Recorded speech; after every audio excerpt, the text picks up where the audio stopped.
Now, say my name. The Rolling Bad Podcast. You're goddamn right.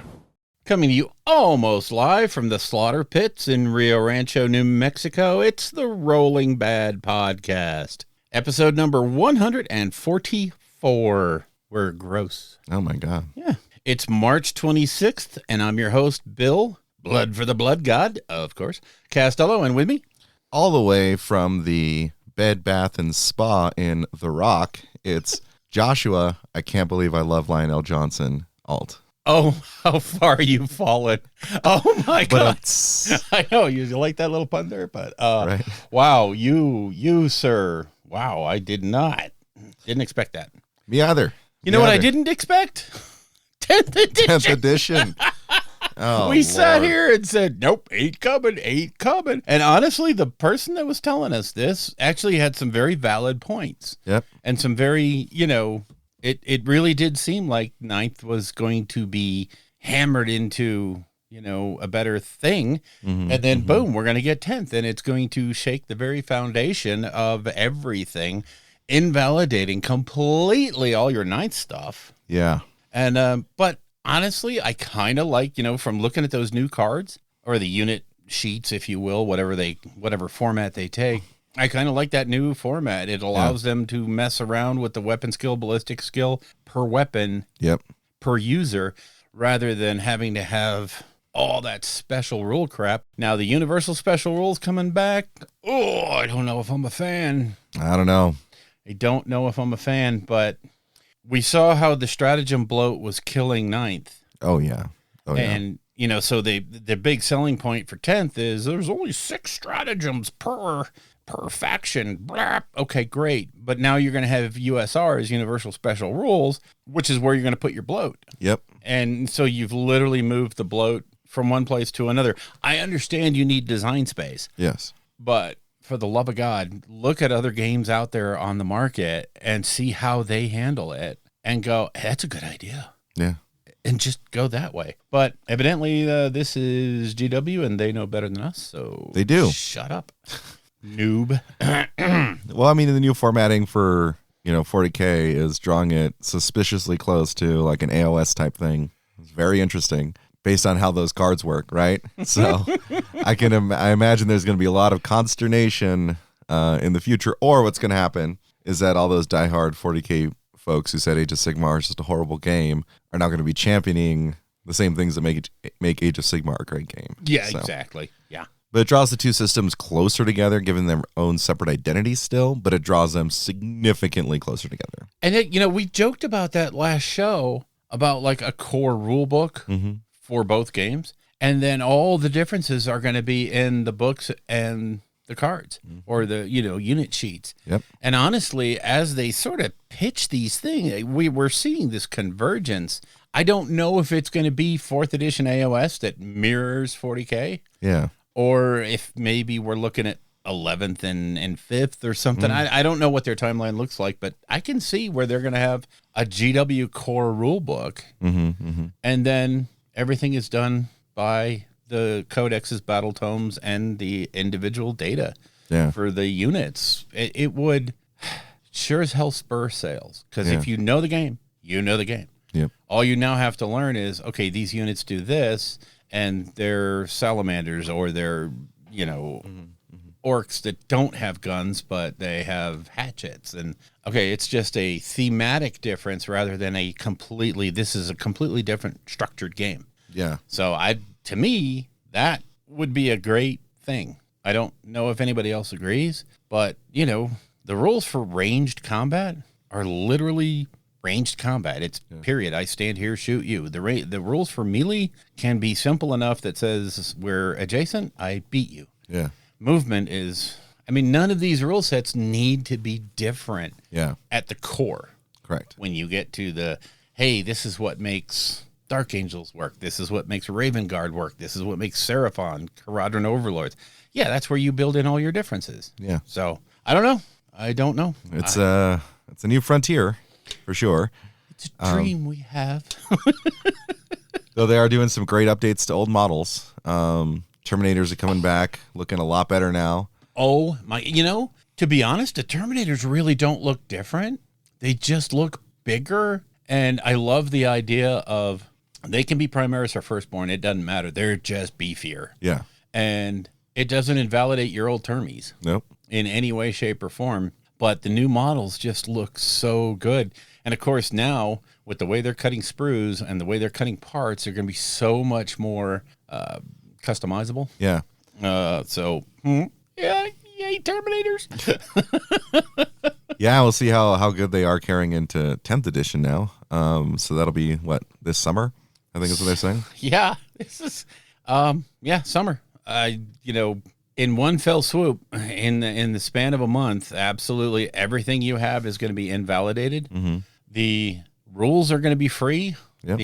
I guess those indexes, just like when we went to 9th, the indexes are going to be free, so you can just immediately start playing. Yeah. And then you can immediately start paying for, the app and the builder is going to be out day one, which I'm sure it's going to be paywall locked to where you can't use it unless you've purchased something or other.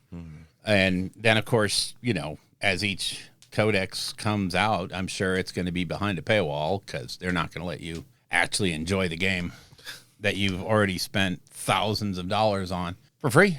So you get to spend more thousands of dollars. Speaking of thousands of dollars, we just had the store anniversary yesterday. It started yesterday. Oh, God, that hurt. Ow. Yeah, the different tiers. So if you spend certain amounts of money, then you get different prizes. But I will say the top tier this year was actually kind of top tier. What was the top? Top tier, you get these little sort of measuring gauges, and you get the objective marker radius. Right, yes. So they have it for 40K, they have it for AOS. Yep. These little cutouts that you put together. And so it's sort of they're like, yeah, you spent a lot of money, so here's some stuff you're actually going to use in the game, right? It's not like here's a few pins, which is cool collector gear stuff, sure, right? But it's legit things that you'll use in both 40K and in AOS. Yeah, very nice. Not the really nice, there's some neoprene ones that some folks make or some nice plastic ones. They're not that quality, but they're still good. Yeah. And I think that's going to be a major point for lots of people. But it was also the Boarding Patrol launch yesterday. Yep. Sorry, we getting a New Dawn? Let's jump into New Dawn. Let's jump into New Dawn. Hey, look at that. There's also the Boarding Patrol launch. So Farsight sold out in less than a minute. Oh, my God. Was I shocked? Really? No. I was not. But I was I got the collector's edition of the book. I did not get that big, oh my God set. But literally right after me, nobody got it. Yep. And I'm like, that sucks. Well, actually, after Eric. Yeah. Because Eric took a little while, but. Yeah, it was just gone. That's a shame. Right at launch. And it makes sense. I mean, Farsight's a very popular character. He's actually good in competitive stuff since his Enclave lets you take him and another commander. And the fact that he can fit into Boarding Patrol stuff where they're like, yeah, no, just take one of the best Tau characters. And he freaking summons demons. Oh, my God. Farsight. How far have you fallen? Wow. Not as far as I have. It was just the Boarding Patrol launch. So we got 6 different boxes. They're all pretty good if it's something where you're like, I've always wanted to try that faction, but never wanted to really get it. You can, or if it's some fringe stuff, I really don't have commandos, right? Yeah. Well, let's go get you some commandos, right?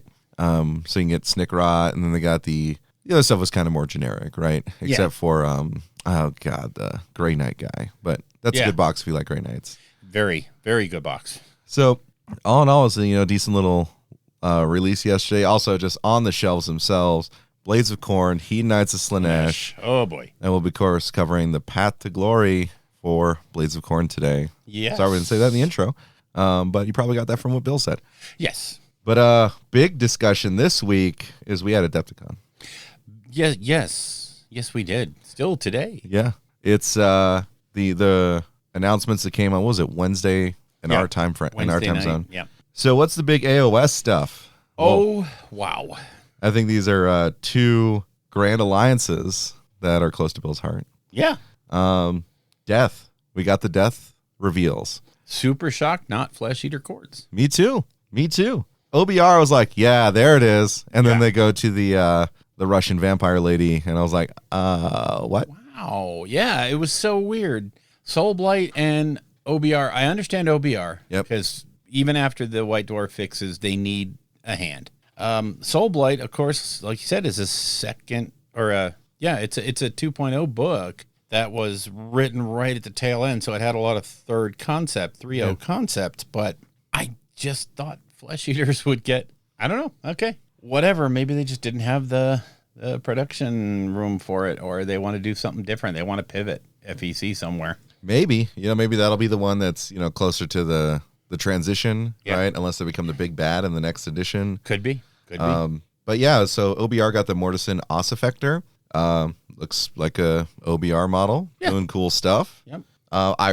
Despite me being disappointed it's not Feck, I love Ivia Volga's model. Okay, that one is just wow. I mean, it's so evocative of that literally almost Renaissance vampire feels. It feels so old world. I was super shocked to see it. Right? I just cool model. Oh yeah. Gosh. So well done. I like how they really integrated the lupine qualities into the vampire qualities. Yep. I love how big her hat is. I really hope the hat's separate so I can put it on a bunch of different models. We can have your Steel Legion knight in 40K. Mm-hmm.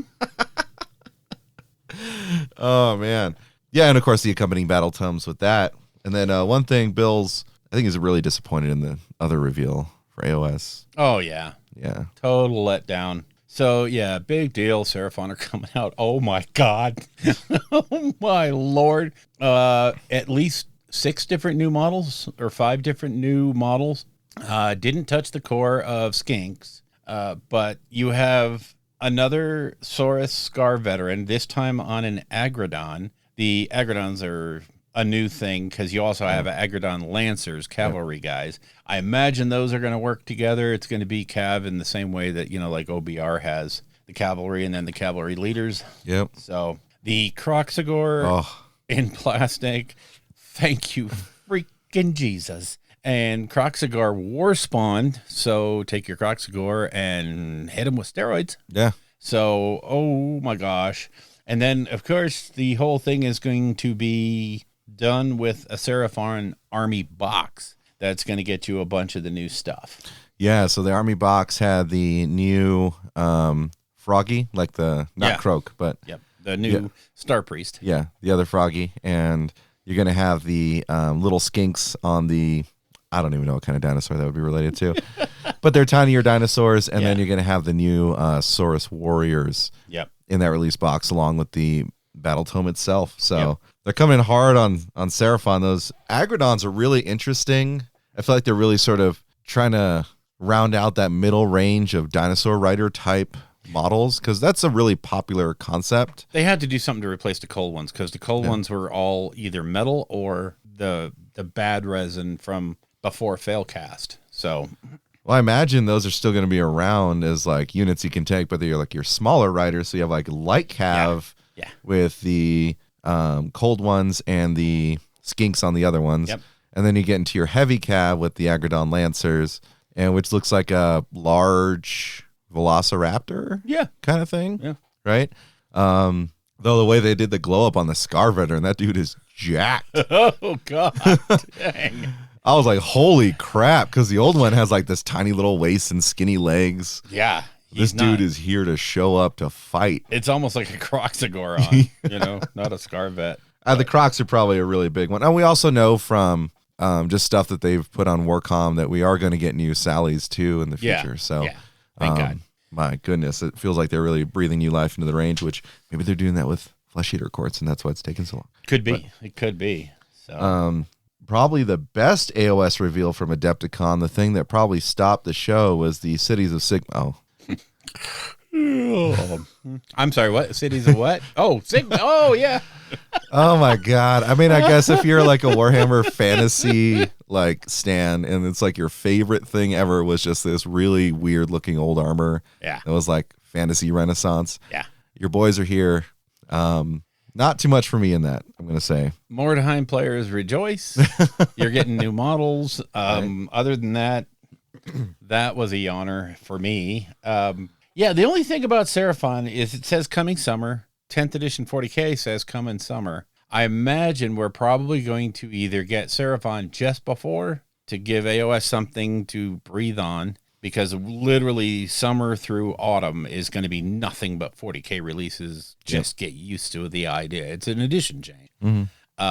After that, so they're either going to do that or they're going to release Seraphon in the middle of the deluge of 40K, which is probably what happens. It'll give us a little bit of a lifeline during all the 40K releases. So looking forward to both of those a lot. So Oh, for sure, for sure. And of course, just a brief mention on this stuff since we're mostly an AOS show, but there's still, the Lion was revealed. Not just the book, but the Arcs of Omen book, but also his model. Beautiful model. Oh, my God. I mean, AOS kit bashers are going to be taking the Lion's model and turning it into some Stormcast. You know, right? To me, that's Sigmar. Yeah. I mean, that is Sigmar right there. Pretty much, right? That model is too pretty. And the way that they did the paint scheme on it too, where it's like the old black sort of fading into the new green. Yep. Right. He's got the sword or the shield of the Emperor, and so story implications. What's going on here? Yeah. Hello. How? Yeah. By the way, he's also going to be fighting Angron in the book. Yeah. What? Yeah. Hello. Thank you. Finally, a actual Primarch who's going to do. I mean, I'm not dogging Guilliman. Guilliman went up against Mortarion. So, but we need some more of that. It's been a long time since that arc played out. Yeah. That Mortarion versus Guilliman arc played out. So yes, give us Angron versus the Lion, and let's see what happens. It'd be really interesting. And then the cool story implications from there is like what's going to happen with the old tension between Guilliman and the Lion in terms of how the Imperium is going to proceed forward. Plus, I mean, we can't overshadow Dante. Yeah, right? I know. This is so weird. What are they gonna do? I mean, it's now Dante's crossed the Rubicon. He's a Primaris. So he's got another good 1,500 years in him. And honestly, when you look at the Primarchs, they have to look at Dante as something different. Yeah. He's not your average chapter master. Correct. And I don't, do they split up the Imperium trying to make it heal the wounds? Do they gang up? Do they just leave Dante in the old section or the off section, and then they try to beef up the Imperium proper? Yeah. The Cicatrix Maledictum is a real pain in the butt, and if they don't get something to lessen its effects, and allow travel back and forth, it's 2 Primarchs is the minimum that they need. They need 1 on each side. And with the Tyranids coming in 10th edition, let's just add more problems. I mean, definitely I think that's part of why they're breathing new life back into the Blood Angels. But I mean, anything like conceptually story-wise, like who Guilliman is and who the Lion is, I mean, it makes sense that what Guilliman does is try and just, fortify the networks and be the strategist while the Lion takes the fight. That's, to me, that would be if they come to that agreement, I'll handle the strategy. You go beat stuff up. Real smart. That's the same thing they could do with Khan. Yeah. It's the same thing they could do with all really of the loyalist Primarchs is let Rabute run the show and then you guys go handle the business. But I don't know, Lion might have his own idea for where we should be going, and they might be at odds. We'll see. I mean, who knows how much the Lion knows about what's going on right now, since he was supposedly in stasis. But, I mean, we need that story to find out, and I'm excited for that story because this is a major shakeup. Just please use a good author. For the love of God. Right? Use a good author. All right. So, I mean, that's kind of New Dawn. Yeah, I mean, Adepticon was there's just a rolling wave of reveals and then clarifications. And I think they kind of really, the number of clarifications they had to make after that reveal show was surprising to me, in that there were so many macro type questions that they just left unanswered. And I'm like, what? That's not their style. Usually they're usually pretty darn good about closing those loopholes in the actual reveal show, and they didn't do it this time. They left some really burning questions that people had, and It's an edition change. There's going to be the salt. There's going to be you'll hear more after dark. I have very, very defined views of an edition change, but they're always that way. So, it's like, I hate the fact that everything I have is invalidated. I'm really looking forward to a new, easier, simpler game. Yeah. And the new format is beautiful. Yeah. And so we'll pick up some more stuff on the 40K stuff after dark. I think we both have emotions about it. It's very hardcore. Yes. So we'll definitely dive into that later. I think next we're going to creation, Bill. I think so. You first, me first. I don't have a whole lot. Neither do I. You go first. Okay. I did, for Legion, I bought 2 boxes of Dark Troopers, got them built and painted along with Moff Gideon. So, yes. Awesome. I got 3 Asajj Ventresses. I got the one I ordered, and then I got 2 commissions. Okay. So, I got one of the Asajjes built, painted, out the door, mailed. So that's awesome. And then the other 2 are still in box because I have plenty of time to get those done, which was, kind of cool. Cool. And then for the Blades of Retribution there at the store, or whatever it's called. Retribution Crusade? Yeah, that sort of Blades of Khorne, Retribution, whatever, Crusade of Skull things. I built up a Space Marine Captain in Gravis armor with a power sword, and I've got to still build the Aggressors, the Eradicators, and the Intercessors. I got to build them all up so I can get my 500-point thing ready to go. Which chapter? Which Salamanders. Oh, okay. Just trying to make sure. Sometimes you go Raven Guard. And I was seriously... I was just looking, I had all the boxes for Blood Angels, and I'm like, yeah, with the new Dante coming, maybe I should. But I'm like, no, I just want to continue down the Salamander road. So, yeah. And besides, fire is good. Fire is good in boarding actions. It does okay. Yeah. It does okay. Yeah. I mean, with Salamanders not having access to their, max fire stratagem in boarding actions, it does limit a little bit what they can do, but the rest of their stuff is still pretty good. I think that stratagem would be broke in boarding actions. I mean, Totally. It would just be, that would be wrong. But, it's still, I don't, it's not a good boarding actions army by any means, but it's going to be the one I want to play rather than the one that's, just, I'm going to win. No. So I think boarding actions is good enough, just depending on how well you play it. Then you can still win with things people didn't think you could. And I'll talk about that later. Okay. Yeah, so I'm also doing Space Marines for boarding action stuff, Bill. What? Yeah, so... My, how the mighty have fallen. Speaking of fallen. Wow. So, how we always joke about, the Dark Angels and there being chaos and stuff like that. Well, you got the guy Max over at the shop who's the most diehard Dark Angels player fan I have ever even heard of. I think he has something like 14,000 points of painted Dark Angels. Like, it's absurd. Yeah, he took a picture in the store with the center tables just with his army, and it was full. Yeah. He had filled them up. So, yeah, he's a Dark Angels guy. And, I mean, he's such a fanboy that, the line can do no wrong, and they're like the ultimate philosophers and blah, blah, blah. So, I mean, in friendly jest and all that, we make fun of him. Yes. And you have to. In keeping with that tradition, when the Vashdor set came out, I decided to go balls to the wall on it, and I got 3 halves, all Dark Angels, and I'm going to paint them all up as the Fallen. You're such a jerk. I love it. God, that's so awesome. So now I have 3 Azraels, right? I've got 15 Deathwing Terminators / Knights / Command Squad.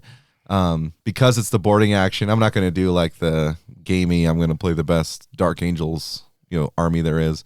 I'm going to do 1 unit of Knights, 1 unit of Terminators, which means it's going to be a real beat face, kind of list. And then, so in contemplation of that, the Interrogator Chaplains are out.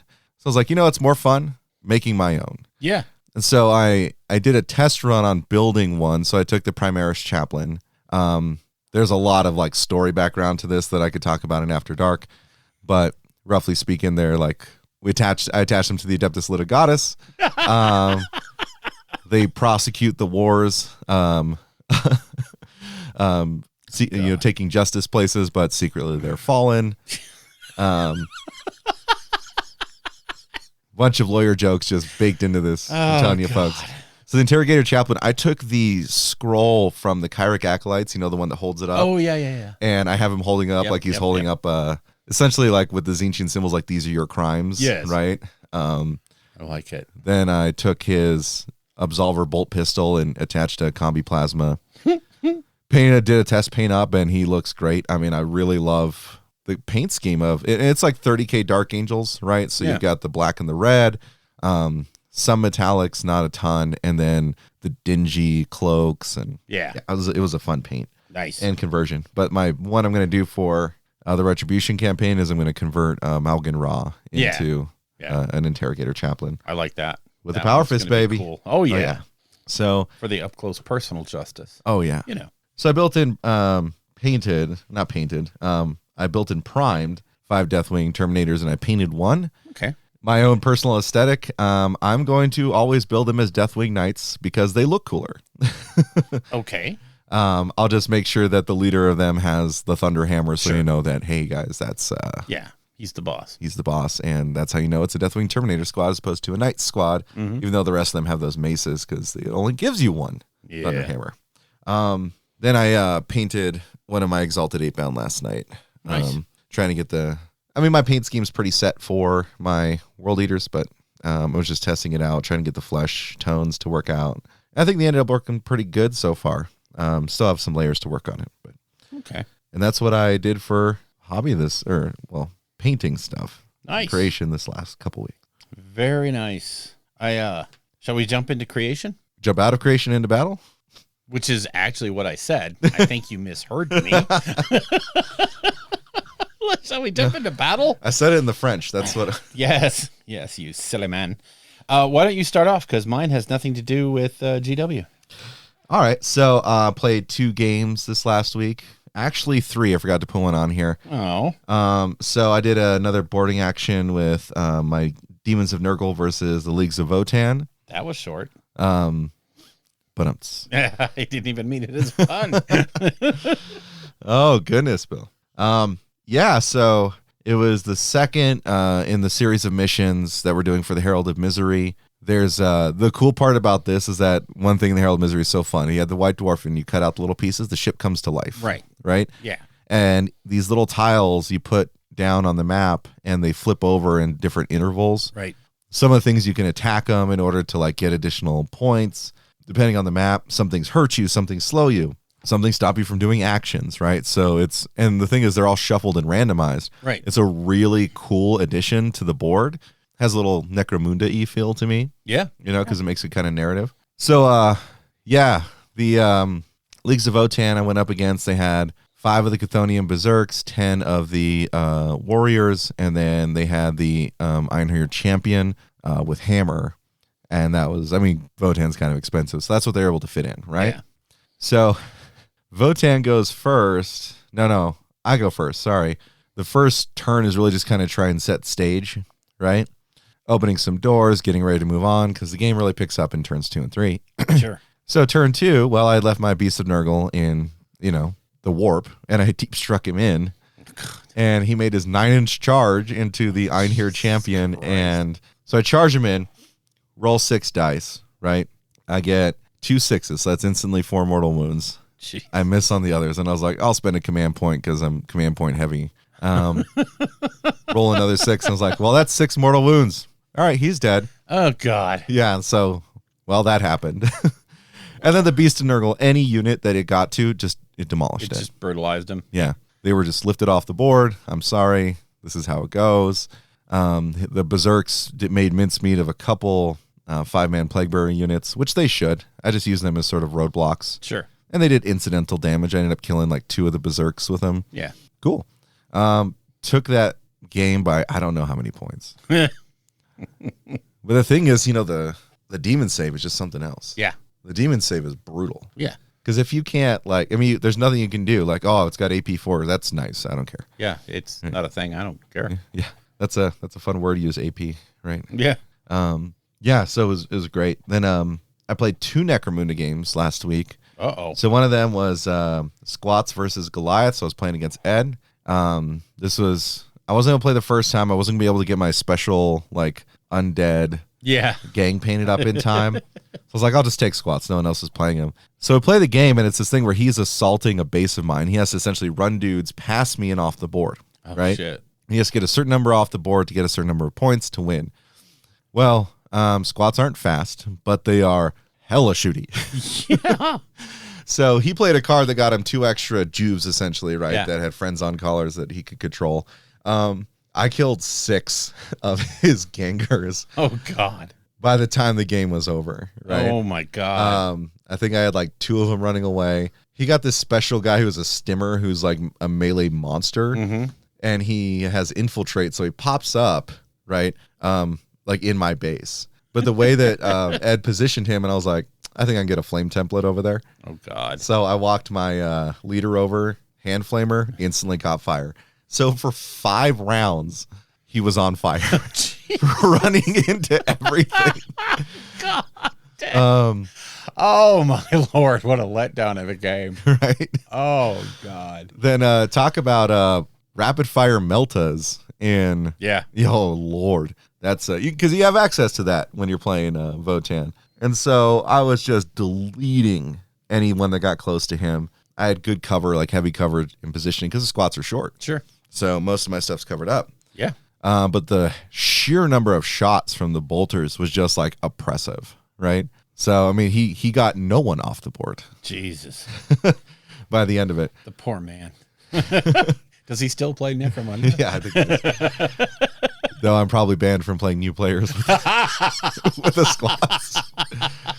Right, that is the whole thing where it's like, well, I'd love to, go up against you when it's dark outside and you only have 3 inches of light, sight. And I was like, okay. Yeah. So I'm buying photo goggles for everyone. Then on Saturday, this was super cool. Saturday, Ed ran the Necromunda Underdome Fiery Road. Oh, God. And so we did this rolling battlefield where we're racing to try and get to a downed satellite for resources, right? So my squats, I have a rock grinder. That thing moves 5 inches, so it's super slow.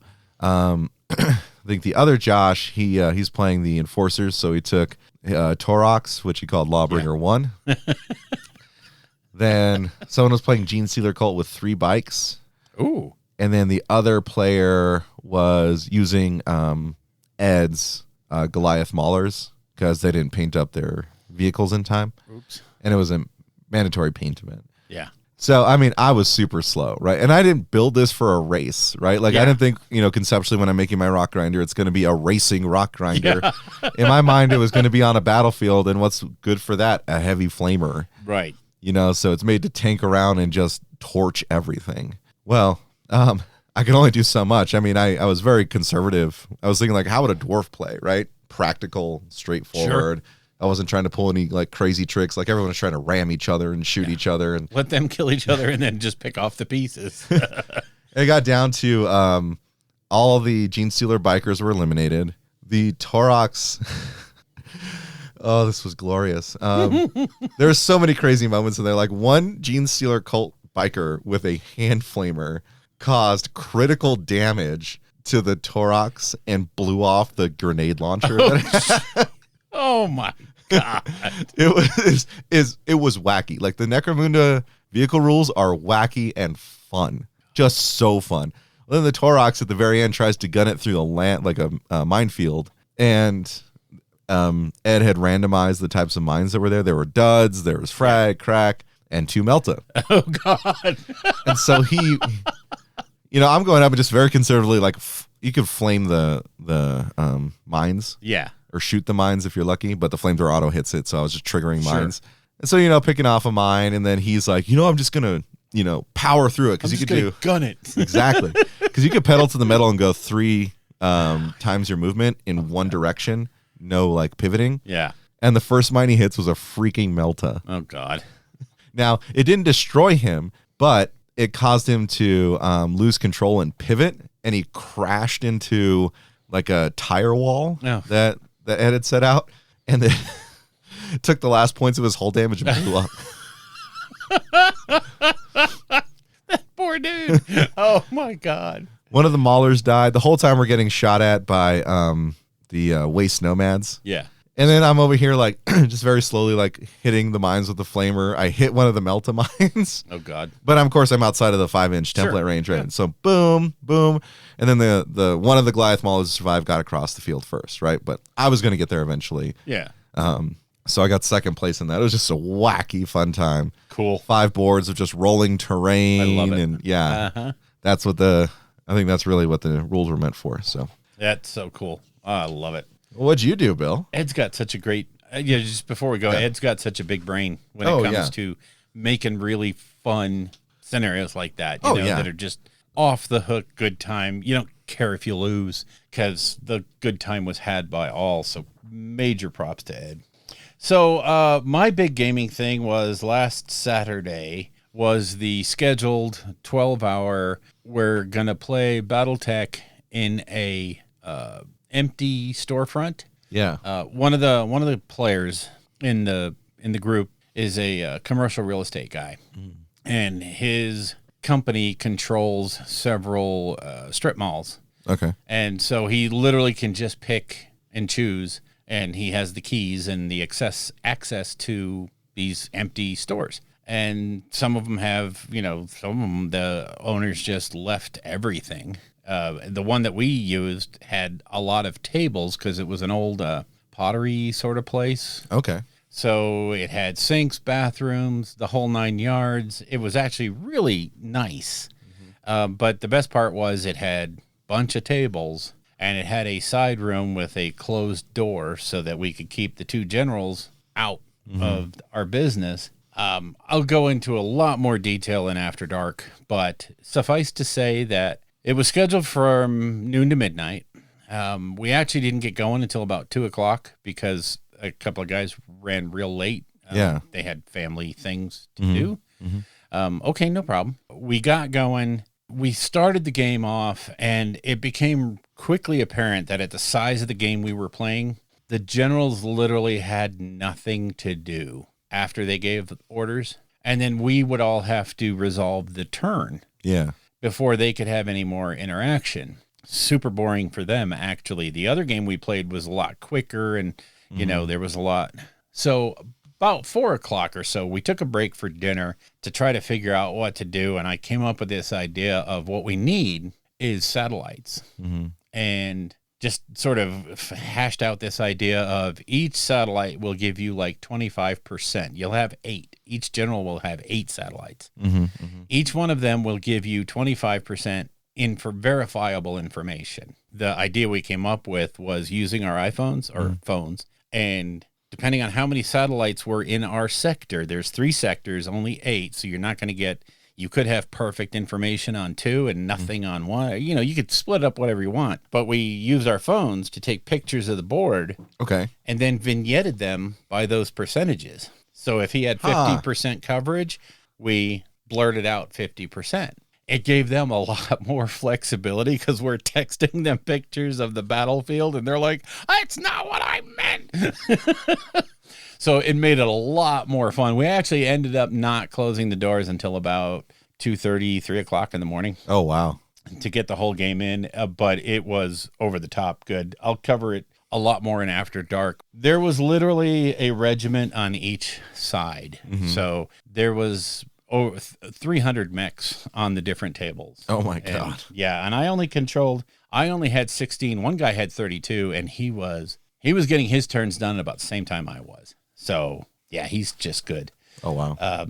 Suffice to say, at the end, I brought in 4 lances, 16 mechs. I came out with 8 completely unscathed, 5 just needed repairs, 3 were completely destroyed, so not really too bad. Our side won the day, so we got salvage rights. In After Dark, I'll tell you about taking out an Atlas with a Locust, but it was amazing. It was crazy. So, yeah, we won the day. We made a just crap ton of C-bills. Yeah. So all the repairs were like, that was a drop in the bucket of what I made over the day. And to replace the 3 mechs that died, all 3 were medium mechs. So I was like, I have those in cold storage. So it's no big deal.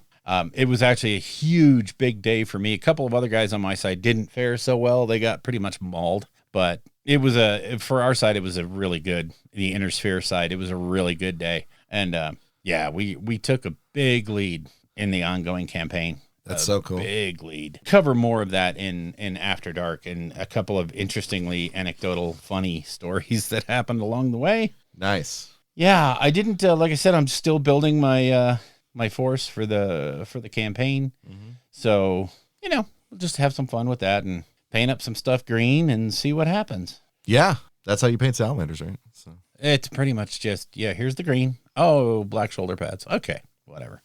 So and fire. yes, much fire. So with that, let's take a quick break and we'll jump into the Blades of Khorne, which I have been seriously looking forward to. This might just spark my interest for once. Who knows? And now for something completely different. Alrighty then. Lore, Blades of Khorne. Wow, what a good book this is. I didn't know what to expect, but I'm really jazzed by what we got. It's a really, you don't know what you're going to get with it. I mean, you figure it's going to be Blood Tithe. Yep. And obviously all the Khorne related models, but what were they going to do with it? How are they going to use the creative space again? And I think they did a fantastic job in really trying to hone a bit of the identity. It's not quite what I thought it would be in the sense that it's a lot more, as I described it, it's a techie army for one that should probably just be push models forward and hammer war, Yeah, But- it's a lot more, I think it really does capture a lot more. It's not just an in-your-face run across the board and beat things to death. Yeah. It's not straight up world eaters. Let's just go melee things. This one, in the lore section of the book, there's this really great diagram that shows, the 8-pointed star and where each one of the leader types, the blood secretors, just combine some sort of blood and gore thing, and you've got one of the leaders. How they all fit into the big picture of Khorne. And so they really double down into the lore of we're murder machines, but murder machines with thought. Yes. And some actual cunning and planning. We're not just Iron Jaws painted red. So I kind of really enjoy it. And one big thing I want to call out on this book, at the very beginning of the army section, past the lore, they have a 2-page spread on page 70, if you're following along. Okay. And it shows how to build your army. And it's literally just, boom, you're going to choose your battle pack, and they show you what's available. Yeah. And then choose your sub-faction. Okay, because that's super important in this army as to how you're going to play. Yeah. And what you're going to take. Then choose your units. Duh, that's what you do. And then, boom, finishing touches, choose your battalions, choose your enhancements, yada, yada, yada, play your game. It's the first time I've seen them actually show in print what the flow should look like and what's a good order of things to do. Because for a new player, this is a thing, and one of the things like Rob talked about on his video was it's bewildering for a new player to try to build an army. It is. It can be you don't know when they keep referring to a battle pack and you're like, okay, well, there's the core rule book that I have. Is that the only thing? No, here's what you can pick from. Here's what's legal right now. So very nice spread that I appreciated. So as per usual, cover some of the allegiance abilities, the battle traits for the Blades of Khorne. Obviously, it always starts out with the faction selection. You have 6 different slaughter hosts that you can be. Yep. You have the Reapers of Vengeance, the Bloodlords, the Baleful Lords, the Gore Tide, the Skullfiend Tribe, the Flayed. From the names, you can kind of figure out what you're going to lean into. Yeah. So we're not going to cover that stuff. It's reasonably easy. Once you start and you've decided on a faction, you're going to be looking for those keywords in your units when you build your army. Yes. Now, their army-wide special rules, obviously, Locus of Fury is still here, while our friendly Blades of Khorne Demon unit is more than 8 inches from all enemy units. It benefits from the Locus of Fury. Units have a ward of 5 up when they benefit from Locus of Fury. Oh my God. If a friendly Blades of Khorne Demon unit retreats, it loses Locus of Fury for the rest of the game. Yep. Throughout this book, you're going to see a common thread. If you retreat ever from combat, you are going to pretty much lose. Yes. It's going to be bad for you. So if you're playing Blades of Khorne, ignore retreats. Yeah. Don't Don't do it. No matter how bad it is, don't do it. Get stuck in. Yes. I mean, honestly, don't think about it. Just put yourself in the right position in the right combats and go with it. Just double down. Next up, you have Murderous to the Last. Each time a friendly bloodbound model is slain by an attack made with a melee weapon, you can pick one enemy unit within 3 inches of that model and make a murder roll. Oh my God. What's a murder roll? Well, on a 5-up, that unit suffers 1 mortal wound. If the slain bloodbound model was a hero, make 3 murder rolls instead of 1. Yep. So this is kind of your old I blow up when I die. Yes. Sort of thing. So it's only melee. So if you're getting ranged to death, it's going to be poopy. But murder rolls are fun. It's just like the Stormcast, right? When they explode into lightning. Sure. The blades of Khorne don't go down without letting blood, you know? Yeah, exactly. It's beautiful. Okay, the very key and the most identifiable thing about Khorne is the hatred of sorcery rule. Mm-hmm. Each time a friendly Blades of Khorne unit is affected by a spell cast by an enemy unit or the abilities of an endless spell summoned by an enemy unit, make a hatred of sorcery roll by rolling a dice. On a 5-up, ignore the effect of that spell or endless spells abilities on that unit, and you receive 1 blood tithe point. Yeah. That's humongous. Mm-hmm. Not only is it going to keep your opponent from willy-nilly casting spells at you, like, I don't have anything left to do, so let me just do an arcane bolt. Yeah. Because they don't really want to fuel your war machine, which is fueled by blood tithe. Mm-hmm.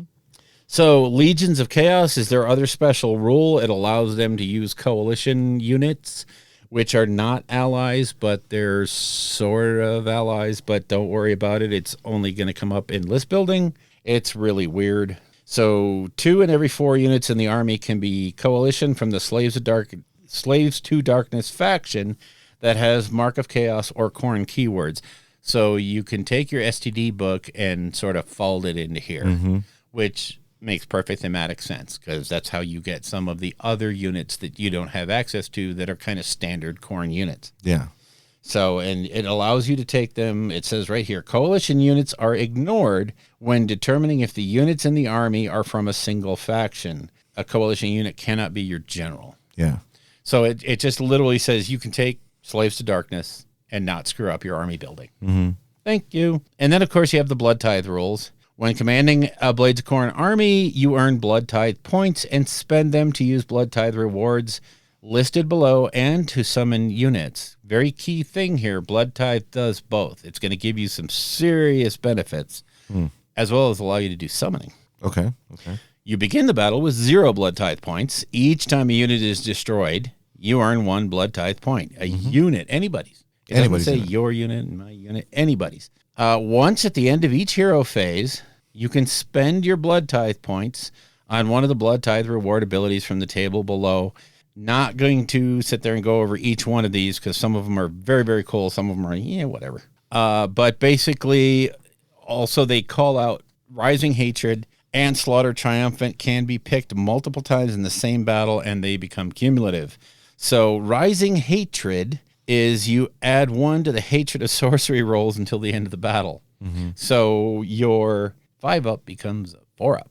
There you go. Could become a 3-up. And that actually only costs you 5 points. That's a lot of Blood Tithe points, but it could be very key if you're going up against a magic heavy army. Yep. Slaughter Triumphant, however, is 8 blood points, but it adds 1 to the attack's characteristic of melee weapons used by friendly Blades of Khorne units until the end of the battle. Yep. So just plus 1 attack across the board. Across the entire board. Army. Yes. Your army has to be Blades of Khorne, so coalition units aren't gonna benefit. There you go.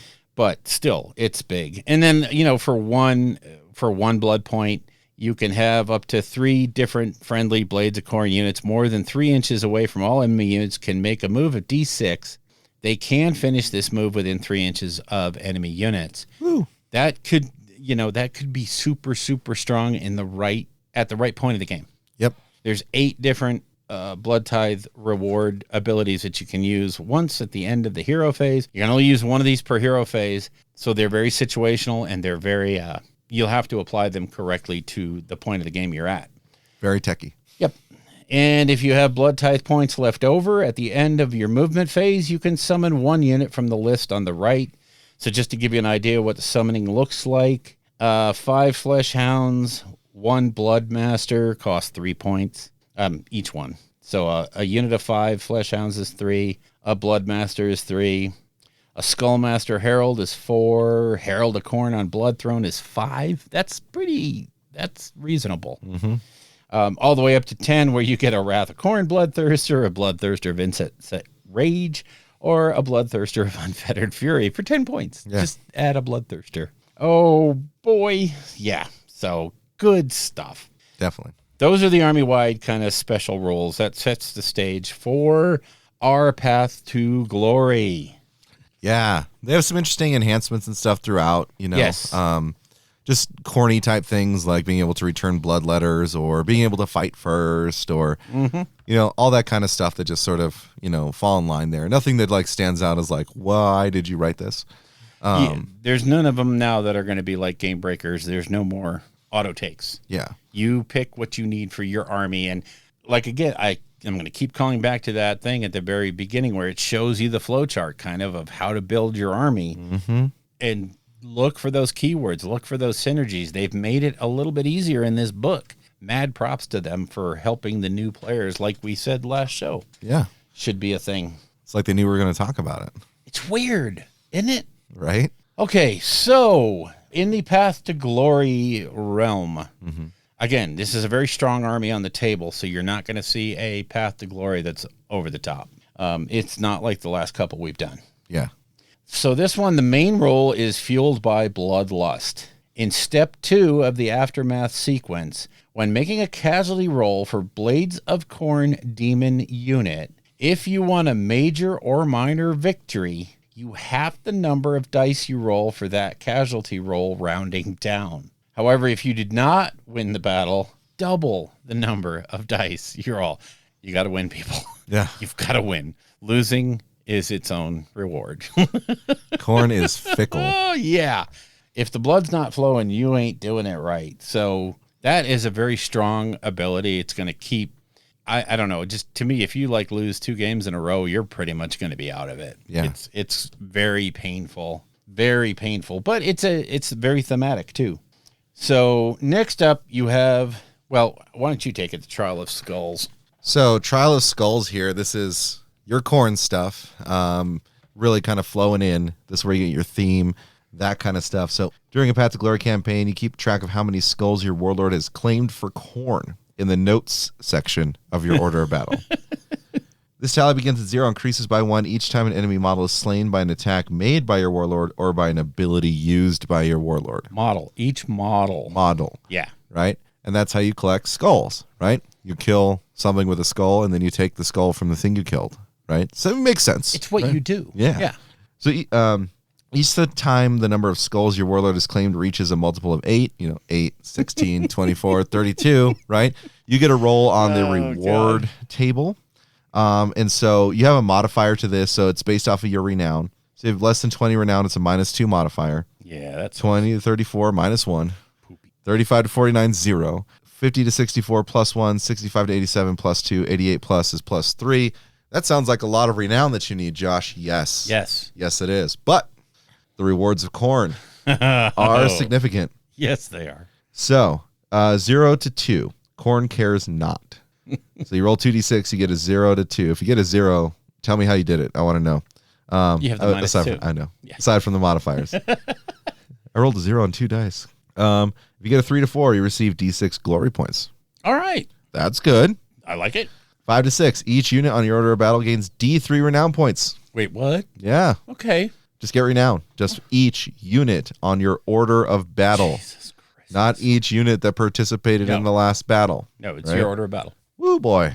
Infernal Servants. You can add 1 Flesh Hounds unit or 1 Bloodletter host to your order of battle without spending any glory points. Oh my God. A bloodletter host. Okay. Yeah, just here you go. Then 9 to 10 Crimson Rain. Pick up to 8 units on your order of battle. Reduce the casualty score of each of these units by d6. Oh my God. Or remove any injury they have. Instant heals. Yeah. I mean, just. Yeah, that's good. 11 to 12. You can immediately add 1 new artifact of power to your vault. Good Lord. 13 to 14, you receive 4d6 glory points. 4d6. Right? So, yeah. Okay. And so the big granddaddy of them all, Yes. the number 15, if you somehow have 88 plus renown and you roll boxcars after getting another set of 8 skulls, you could get yourself a Dreadhold. Yes. You can immediately upgrade your stronghold to an imposing stronghold or an imposing stronghold to a mighty stronghold without spending any glory. Okay. Any. Any. So, and those are 30-point upgrades, I believe, right? I think it scales up, doesn't it? I don't remember it well. Yeah, but it becomes more expensive, Yeah. right? If you already have a mighty stronghold, you receive 8d6 glory points. You max that rollout. You are, wow. You are having a grand old time. Yes, you are. So that's what the Trial of Skulls is about. So that's your main shtick, Yep. right? When you're playing Blades of Khorne, is you want your warlord to go murder. Grab those skulls and do stuff. Yeah, You know, this entire path to glory incentivizes you to take your warlord and get him into the fight. yep, If you are standing back and hitting prayers, no, you're not playing it right. yeah. So you're probably going to want a warlord that can take a hit. Yeah, oh yeah. Find yourself one that you like, the one that you fancy. There's some pretty good ones in there. Yes, there are. Whether going demons or mortals, I'd probably go mortals Yeah. because Khorne Skull is ridiculous. Yes. But yeah, Bonkers. Good. so that's it. See, not as fancy as some of the others, No. right? Certainly probably not my favorite one in the last run, but it's No. still solid. It's still themey and still Khorne. It's very themey and it strikes all the right notes. Definitely not onerous. It's not hard like some of the other ones to really keep track of. You're just literally counting skulls Yeah. and yeah, having fun. You're not have a separate accounting of the mushrooms that you've collected. Right. Yeah. You don't need a separate page to track everything. Which would have been cool, but I know. whatever. Yeah. With the different levels of skulls. Right? This is Sigmar's skull. This is a skink skull. Okay. Anyway, let's go on to the quests real quick. Okay. There are, who knew, 4 quests. The first one is the quest Glorious Slaughter. This quest cannot be completed. After all, Khorne's bloodlust can never be sated. Okay, fair enough. Instead, while you are embarked on this quest, you earn 1 glory point each time an enemy unit is destroyed. Jeez. You earn 2 glory points instead if the destroyed enemy unit was a hero. So here's the deal. You are compounding your interest because you're getting the glory point, you're getting the blood tithe point. It's all just racking up. Hopefully you're getting skulls out of it. Yeah, it's beautiful. Yeah. So this is the quest that you will probably take as default. Yeah. You know, you'll always be on that quest because it's just good. So you also have the quest, The Great Game. At the end of a Path to Glory battle, you complete this quest if you won a major victory and the unit picked to be your opponent's general had the Tzeentch, Nurgle, or Slaanesh keyword. So not Khorne. And not any other faction. So in fighting, when you complete this quest, you receive 1 additional reward of Khorne in step 7 of the Aftermath sequence. Okay. Wow. The rewards of Khorne are like the ones that Josh just went over. Yep. So you get one. Yeah. So if you're playing somebody that's chaos, you're going to do that. Yes. So, and win. So Yeah. It's that. Just win. That's that easy. yeah, just win. Roll more 6s. Play better, noob. Yeah. All right. You have the quest Karanak's Hunt. This one's kind of, it's your typical, how do I get stuff without paying for it quest. While embarked on this quest, you can include Karanak in your army in Path to Glory battles, even if he's not on your order of battle. Oh, cool. Wait, what? What? Okay. Yeah. At the end of each Path to Glory battle, roll a die for each friendly Blades of Khorne unit that is wholly within enemy territory. For each 4 up, you discover 1 clue as to the whereabouts of Karanak's quarry. Keep a tally of how many clues you discover. Once you've discovered 3 or more clues, you can fight a Path to Glory battle using the Hounds of Vengeance battle plan. Once you've fought the Path to Glory using that Hounds of Vengeance battle plan, you complete the quest. The reward for completing the quests are listed in the battle plan. Now, you might think to yourself, I got a free Karanak. What could possibly be better than that? So, the Path to Glory reward for playing the Hounds of Vengeance scenario, the Player who wins the battle can immediately pick one territory from their faction terrain table and bring it under their control without spending any glory points to do so. Love it. In addition, if the Blades of Khorne player wins the battle, they receive 2d6 glory points. Moving on to the bonus renown section. When Karanak's Quarry is slain, each unit in the Blades of Khorne army within 8 inches of Karanak's Quarry gains 1 bonus renown. If Karanak's Quarry is not slain at the end of the battle, Karanak's Quarry gains 8 bonus renown points. Oh, wow. So in the battle plan, your opponent is going to nominate someone to be Karanak's Quarry. The Blades of Khorne player assigns each enemy hero a different number from 1 to 6. I'm sorry, it's random. If there are more than 6 enemy heroes, the Blades of Khorne can pick which 6 are assigned a number. Then the Blades of Khorne player secretly rolls a die. Note it. For example, place it under a cup or something. Note it secretly. The hero with the number that matches the roll is Karanak's Quarry. So the Khorne player is going to know, the other person's not. Gotcha. You're probably going to figure it out after a turn or two what he's trying to do. And you want to keep that dude alive because that's 8, flat out 8 bonus renown if you get it. And if you give it to him, oh my God. Yeah. You have really done it. Do you want to read the last quest? Yeah, so the Pyramid of Skulls. You can only pick this quest if the skull-marked mountain territory is under your control. We'll get to that. And it has not yet been upgraded with the Pyramid of Skulls. While this quest is on your Path to Glory roster, keep a tally of the number of enemy models slain in battle in the progress section of your quest log. When the tally reaches 87, stop adding to the tally. Your warlord is now searching for the perfect skull with which to cap the pyramid. Oh if you earn a major victory while your tally is 87, and in that battle your opponent picked the unit your opponent picked to be the general was slain, you can complete this quest in the aftermath sequence. Yay! When you complete the quest, you gain 15 glory, and your warlord gains 15 renown. Oh my God! In addition, your skull-marked mountain territory is upgraded with a Pyramid of Skulls. So, if you don't know from the very beginning history of Age of Sigmar, the very first story was what's his name? Gorgas Kull. Trying to build this Pyramid of Skulls. And the one skull that he wanted, I believe, was Gardas, right? Didn't he set his sights on? But basically, he set his sights on that skull as the cap for his pyramid. And a lot of the story revolved around the Stormcast taking that initial foothold in Akshi, and Gorgas Kull going, wow, finally we have something to fight. Yeah. And his single-minded desire to grab the guy's head and not being able to do it. Yeah. So, yeah, it's a really great throwback to one of the original founding stories of AOS. Yep. And so perfectly envisioned in this Path to Glory that when I first read it, I was like, that is so perfect. Right. It's amazing. And I really wish, maybe they will do it, but if they would just excerpt that story from those original 5 books, because not a lot of people can get a hold of those books anymore. Oh, that's true.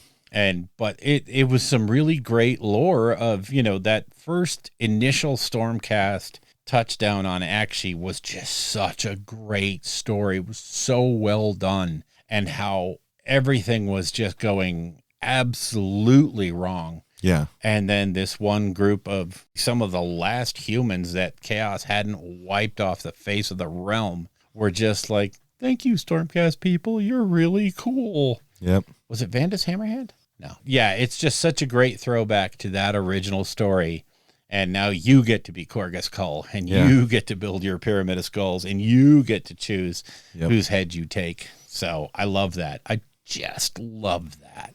Yeah, very themey. And the territories, we'll get to those in a bit. Yeah, go for it. Oh, I'll do that now. Yeah. So territories, well, we'll get to the Pyramid of Skulls because, well, that's the pinnacle, right? Yeah. So again, this is, if you go for the territories and you get the D66, right? You get 60 something. What do you get? Blasted Wasteland, 61. In the step 7 of the Aftermath sequence, you can pick one Blood Reavers unit or one Fleshhounds unit and recuperate it without spending any glory points. Thank you. When you upgrade for 10 GP, it's Conquered. You pick 2 instead of 1. Fair enough. Slaughter Pit. Uh-oh. Oh, it sounds familiar. Yeah. In step 3 of the Aftermath sequence, you can pick one unit on your order of battle that was not included in your army. If you do so, Roll a dice. On a 3+, that unit gains 1 renown. However, on a roll of a 1, that unit must either make an injury roll or have its casualty score increased by 1. Yep. Everybody gets that territory. And then when you upgrade 10 GP, Arena of Blood, you can send 2 instead of 1. Blood Temple. Increase your priest limit by 2. In addition, if you win a major victory in step 3 of the Aftermath sequence, you can pick 1 priest on your order of battle to be sent to this territory. If you do so, that priest gains D6 renown points. Nice. And on a roll of a 6, you can immediately add 1 Blades of Khorne invocation to your vault without spending any glory. Nice. And then upgrade's only 5 GP. It's Fiery Altar. You increase your priest limit by 3 instead of 2. Yeah. And priests are key in Blades of Khorne, as you well know. They don't do magic, but they do prayers. And they do them pretty good. Pretty good. But if you don't do it right, you get hurt. Oh, yeah. Infernal Forge, number 64. Increase your War Machine limit by 2. In addition, reduce the glory point cost of adding and recuperating Blood Crushers, Mighty Skull Crushers, and Skull Candy units by 1. Upgrade by 5 GP for a Demon Smith. Reduce the glory points cost of adding and recuperating such units by 2 instead of 1. Nice. 65. Pool of Molten Brass. Uh-oh. You receive D3 additional glory points step 1 of the Aftermath sequence. That's good. Just thank you. Free? Yeah. Because you upgrade, well, you need it because the upgrade's 30 GP, folks. Yeah.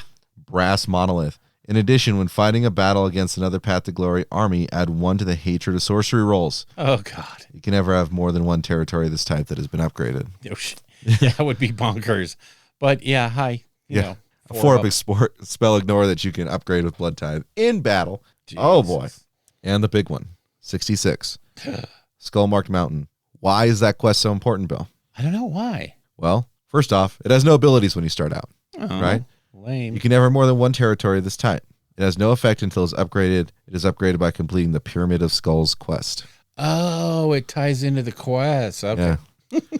Upgrade, Pyramid of Skulls. When fighting a battle against another Path to Glory army, you receive 1 Blood Tithe point at the start of each hero phase. Oh, my God. Wow. Holy crap. So, yeah, basically in a 5-turn game, go figure, by turn 5, automatically, you are going to be able to get nuts, even Just if you nuts. do nothing with it. Just insane. Yeah. So, okay, real quick, they have heroic upgrades.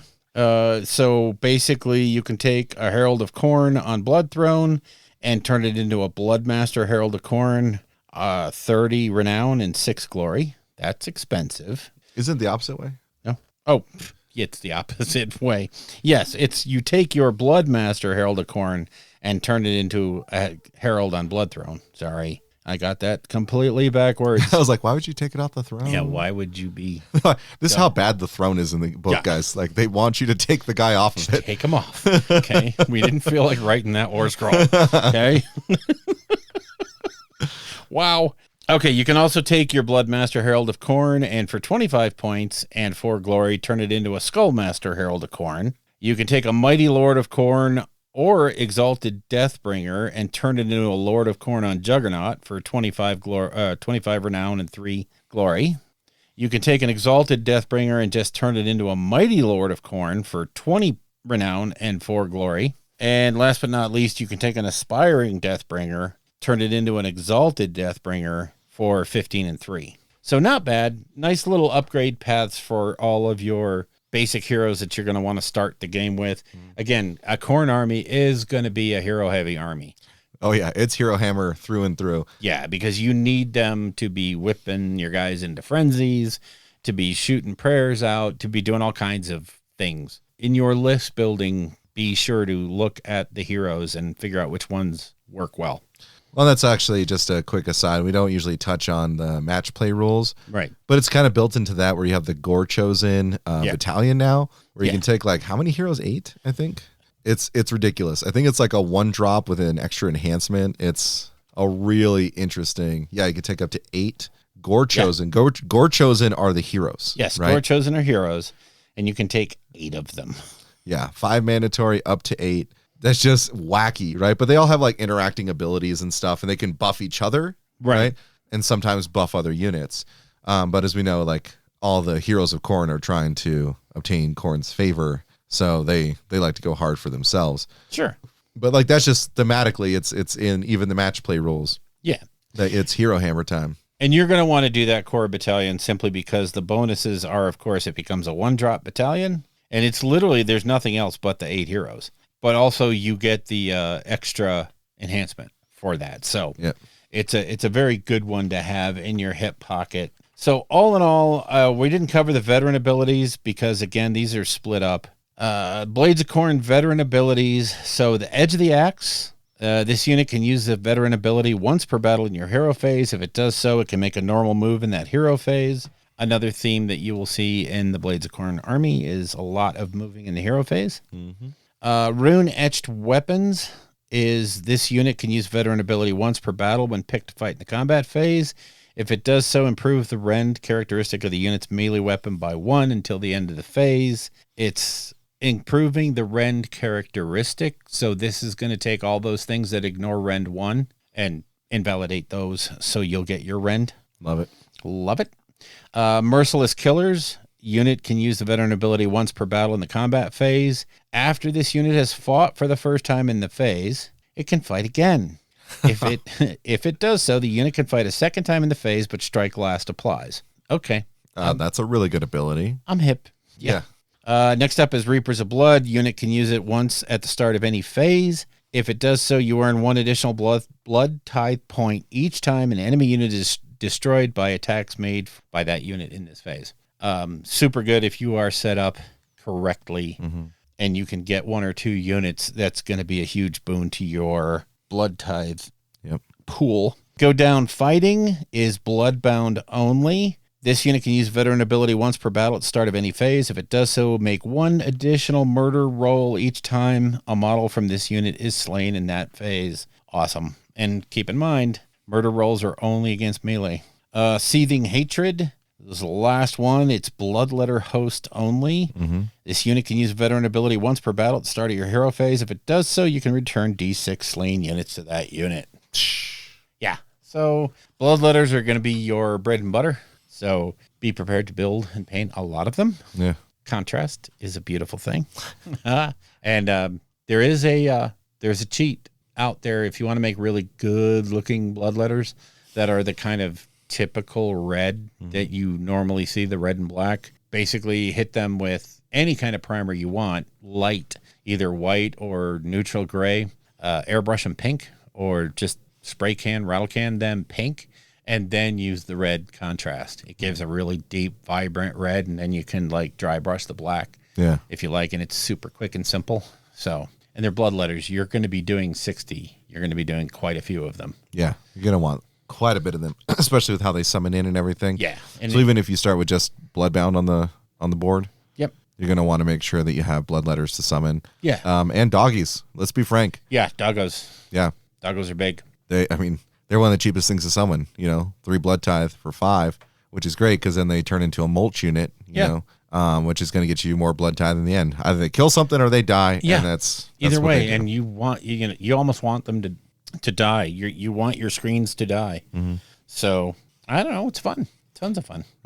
Sounds like invest in Blood Reavers, mostly the little 6-up save dudes that just melt to a stiff breeze because that's your bread and butter for screening 1. You betcha. Right? And they're on 32s. Let's not forget they're on 32s. Yes. So they can take up a good amount of board presence. Big chunk of board. So they screen really hard. Yes. They can, if they survive to get into combat, they can just stick to something until you can get your Blood Warriors up there, which night and day now, because Blood Warriors at a 3-up save is ridiculous. So good. 2 damage, flat 2 damage. Just nice. And now they have rend. Yeah. So just baked in rend. So yeah, everything in the book got better, which is super handy because Blades of Khorne wasn't like out of it, but it was falling behind. Yeah. And now it's not. Scorn of Sorcery is also amazing. Oh boy. At a 5-up, it's pretty incidental, but again, if you like have a bunch of your little Blood Reaver units around and someone tries to do like an AoE spell, you roll for each unit. Yeah. Right. And so you have a higher chance of, ignoring it by one of the units and getting another blood tithe point. Yep. So it's really like you have to go into this knowing you're going to lift your own models off the board, right? You are sending them into a blender. Right. It feels a little like Beasts of Chaos-y in a sense, like old Beasts of Chaos where you just like send them into the meat grinder, right? Because at the end of the day, like if your models are dying, you're getting a benefit. Their models are dying, you're getting a benefit. You're ignoring spells, you're getting a benefit. Yeah. All that stuff will just eventually stack up if you do it right. And that's why I think the rising hatred, being able to add +1 to your hatred of sorcery. Yeah. Even just one time, making that a 50-50 shot to ignore is big. Yeah. You know, this is one of those very, if you're looking for a meta term for it, this is a hammer and anvil army. You literally want to have your big, nasty hero type units buffed to ungodly levels, go in there and be the hammer while you're using your little itty bitty units to just soak up the damage and be the anvil that are tying up units so that you can crush what you decide to crush. Yeah. And if you bring the bloodthirsters and all, you know, if you go heavy into that bloodthirster idea or what have you, those are going to be your even bigger hammers. Yeah. So positioning on the board is going to be key. And that's something that I'm going to have to learn, I think, is you got to leave room. You've got to tie units up. Yep. But you have to leave room to get your hammers in there. Yep. Don't do like I do and screen everything out so well that you can't get your own stuff in. Yeah. So I've been known to do that. So yeah, but I'd say overall this book is like a super solid B+, maybe A-. I think the community will tell whether or not it becomes an A- or A, because I mean it looks on the face of it, like you said, it's very techy in an army that you think should probably just be in your face. Yeah. Brutal. But it's not. The prayers have to be done correctly. Blood tithe has to be spent appropriately and situationally. So I think for a new player, it's actually hard to play Blades of Khorne. I think it would be. Effectively. Yeah. Basically a high floor, but a very high ceiling if you do it well. What do you think overall? I'd agree with that. I haven't really sat with the book as much. I didn't buy it yet. I was just looking through bills, and I could probably look through some more articles and stuff. It feels like you need to have an advanced knowledge of the game in order to understand which abilities need to proc when and how to effectively and hopefully set up yourself to gain the blood tithe. The one thing that a lot of some competitive folks, I should say not a lot, but some competitive folks might not like is that the blood tithe, the only consistent way to get blood tithe is to murder units. Right. The Scorn of Sorcery is not going to have that effect. It's one of the things where, like, presently it's at a 5-up. You can spend 5 blood tithe to get it to a 4-up, but if you're not in a magic heavy matchup, right, it's going to be rough. Yeah. But I mean, that said, I mean, their invocations are really strong still, like really strong. They only have the one that really does that much damage, but like the effects of the others are really, really good.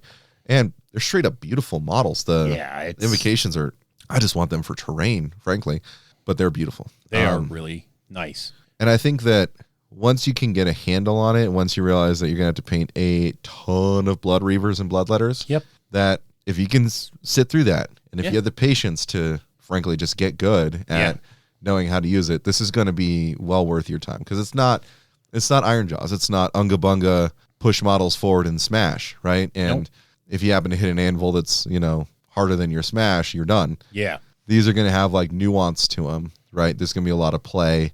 And I mean, as much as you don't necessarily get back on your return, I still think that with purchasing demons with the blood tithe, I mean, it's just more meat for the grinder. Yep. So getting those min units can be very effective. One, because you don't hit your overhaul blood tithe points too hard. And you get more things that you can throw in quicker and faster. Because, like, I mean, 5 flesh hounds can snipe an objective. They can straight up just kill a little hero that got too far away from the pack, right? I think it's going to be a fun book. And I think you're right that it's B+, but in the right hands, it probably gets up to an A. Oh, yeah, easy. Someone that really groks it is going to pilot it very, very well. The biggest takeaway, honestly, from the blood tithe stuff is you should spend 0 reinforcement points. Yeah. You should be taking multiple minimum size units to maximize your blood tithe and throwing them at issues. Don't get attached to a unit. I mean, obviously don't willy-nilly throw stuff to just die for no gain. But if it's literally going to tie up a unit, or if it's going to absorb fire that might go towards one of your bloodthirsters or something that you don't want to see die, throw all those minimum size, the small doggo units, the just mortals, throw them out there. You have coalition units that you can use to bring in fodder. So, and don't forget, now when Blood Reavers die, it's not all for naught because they have murder rolls now. yeah, murder right? rolls are huge. You want to get into melee. Yeah. Don't let the bows pick you apart. Get in there. And the demons are going to be a lot harder to deal with now. They won't just get shot off the board completely. And that includes your Bloodthirsters, Yes. right? So if you're more than 8 inches away from that and your Bloodthirsters have a 5-up additional ward against range. Oh, we didn't even talk about Scarbrand. Real quick note on that guy. My God. So Scarbrand is a freaking freight train now. And his Carnage is very similar, but his Carnage ability is ridiculous. And it scales with how many wounds he's taken. But it starts up as a 4-up. As he scales down, it goes 4, 3, 2, 1. Yeah. If you meet or exceed that roll, then he does 8 mortal wounds, right? However, if you roll a 6, he does 16 mortal wounds. He is 380 points of pure, probably going to take him in your army. Like, if they don't shoot him off the board, right, in turn 1, which is, by the way, Locus of Fury issue, Yes. I have a 5-up ward. Yeah. Look at me go. And then charge him up the board, and he just smashes everything around him. Yes. And then each Bloodthirster's 330 flat. There's no differentiation in points. But there is differentiation in abilities. Correct. You're going to pick the appropriate Bloodthirster for your army. Yeah. So, or you can play an ungodly Bloodthirster army and just have a blast. Giants versus. So, real quick, Bill, could you check? Do Bloodthirsters become battle line in Baleful Lords? Scarbrand is unique, but all of them are just leaders and behemoths. Oh man. They don't go battle line. Well, I mean, saved us from the Baleful Lord spam of Bloodthirsters. Could you imagine Scarbrand and like 4 Bloodthirsters? Woo, boy. Yeah, you can Actually, have 5. 3, but yeah, it's still there's so many different ways to build now. I really truly like, the flexibility of all these new books and oh my gosh, it's just so the way they're doing these new books that let you play what you want to play as opposed to what they tell you have to play. So much better. Yeah. So much. Yeah, so that's Blades of Khorne, folks. No doubt you've already seen the competitive stuff out there. Oh yeah. But we always come in with the good narrative flair. Next time we're gonna be seeking your indulgence and trying to have you hear to our pleasurable dulcet tones as we talk about the Heathen Knights of Slaanesh. Ooh, are we gonna do an Asmer episode? We're just gonna whisper through the entire Heathen Knights of Slaanesh. Like it sounds good, but also makes me feel uncomfortable. Good. Very good. We'll have to do old school like late night radio host type thing, right? Oh yeah. Make sure you cue up some porn music though for some of our sections. Yeah, I can get the pole dancer music. Yeah. I know where that's at. What? Wait, who? All right. So yeah, definitely Heathen Knights next time. That one looks to be fun and different. And as much as I live a hedonistic lifestyle, you would think I'm really down with Slaanesh, but I've just never really been grabbed by that army. Gotcha. I'm hoping that Blades of Khorne is going to stoke my creativity, although I'm really dying to go back to Sylvaneth. I'm telling you. Oh, well. Anyway, more on that in After Dark. Yeah, blood or sap. Who knows? One of the two. Anyway, folks, so thanks for joining us for the Blades of Khorne. And just like the Heathen Knights of Slaanesh would love to have, we'll see you after dark. The music in the show is used courtesy of Kevin MacLeod at Incompetech.com and is used under the Creative Commons license. The Rolling Bad podcast itself is protected under the Creative Commons Attribution 4.0 International License. Information for this license can be found at creativecommons.org.